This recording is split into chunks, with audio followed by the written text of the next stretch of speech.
well-aged.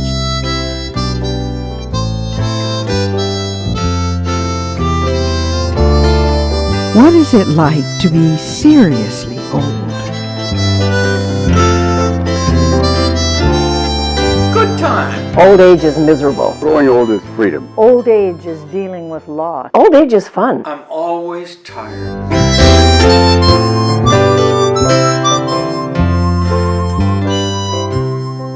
Here is your well-aged host, Ralph Milton. See this?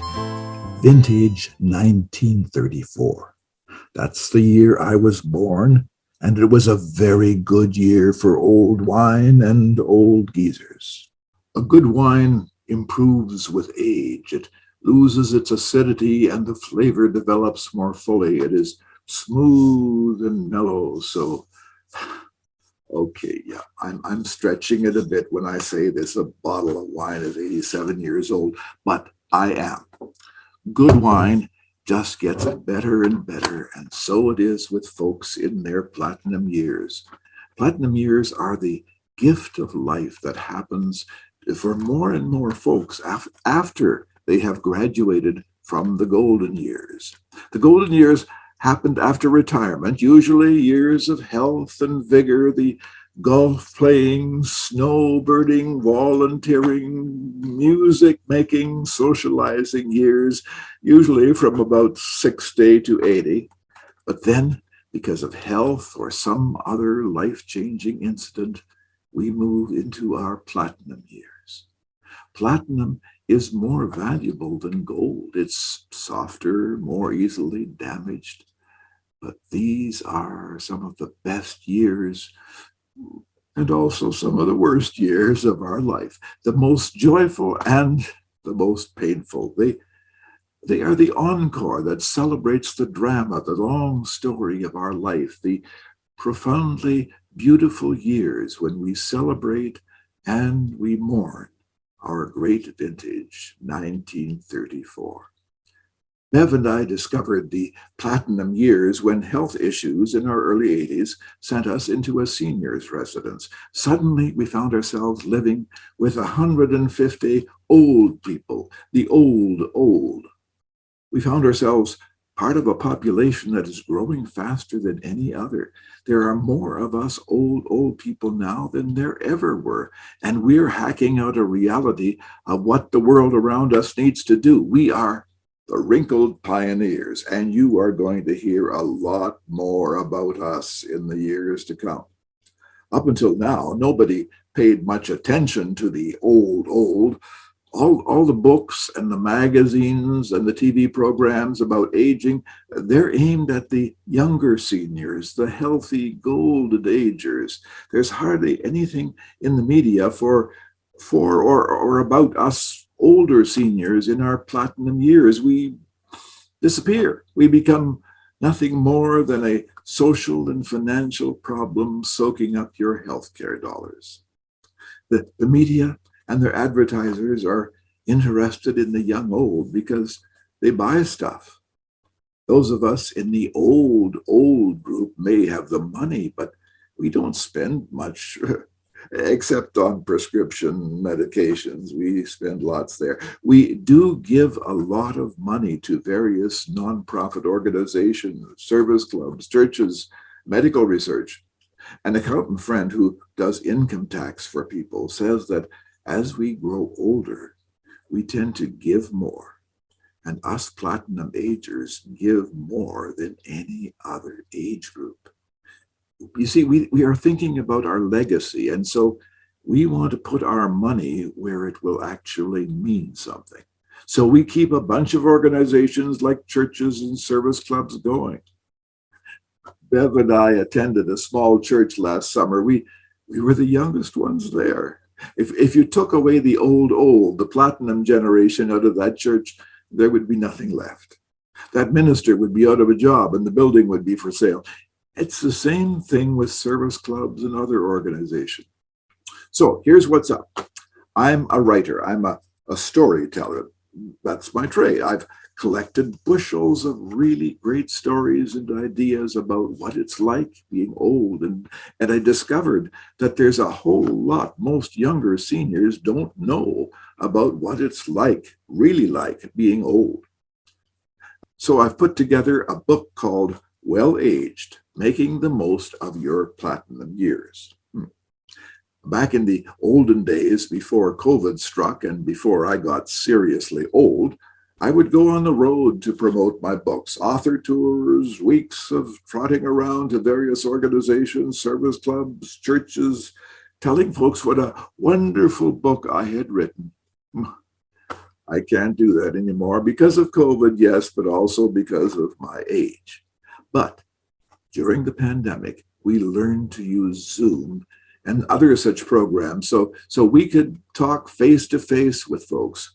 So I've been doing the 2022 version of the author tour right from my bedroom.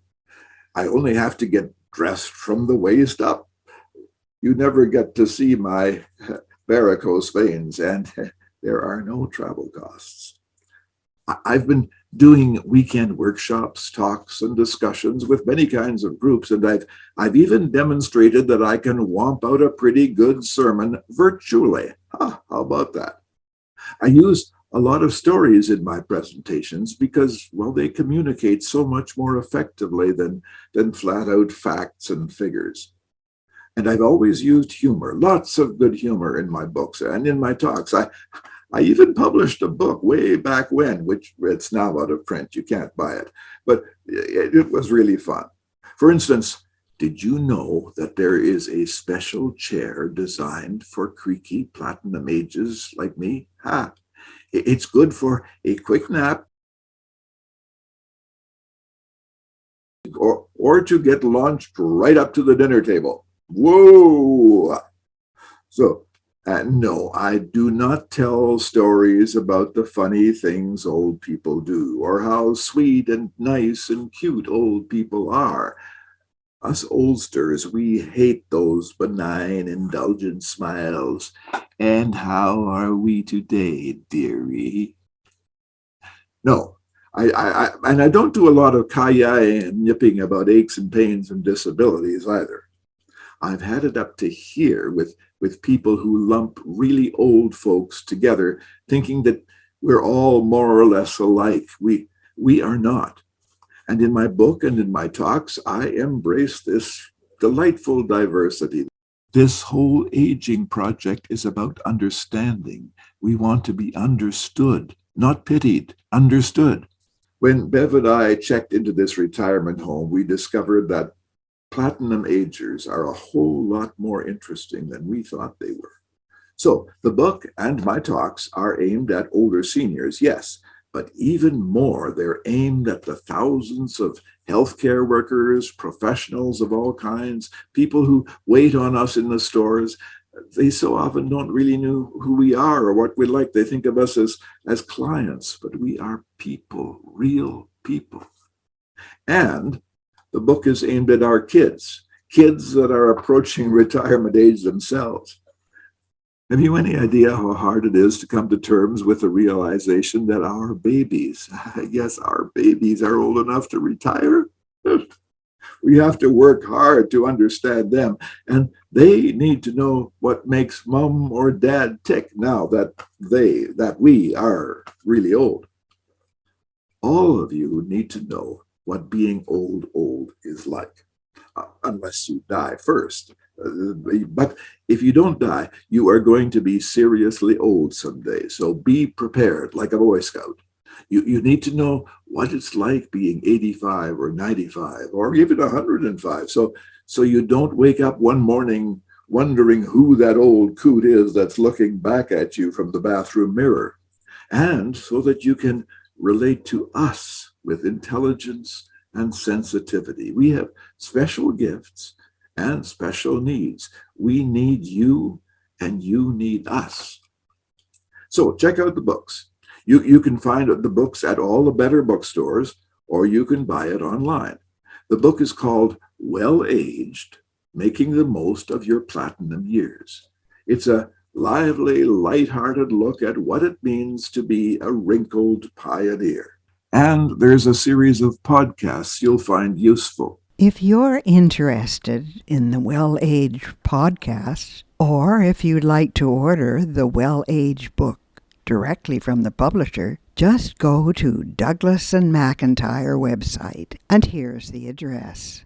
If you'd like to contact Ralph Milton to arrange a Zoom appearance or for any other reason, here's his email address. It's ralphmilton72@gmail.com. There's no spaces, and it's all lowercase. This book is not a professional dissertation or a how-to book. It's a book of stories and ideas of what it's really like to be seriously old, written by a guy who's living it. I'm 87, in case you were wondering. I think I told you that already, didn't I? Us oldsters tend to repeat ourselves. It turns out there's good news and there's bad news. There's tears and there's laughter. Old age is the best of times and the worst of times.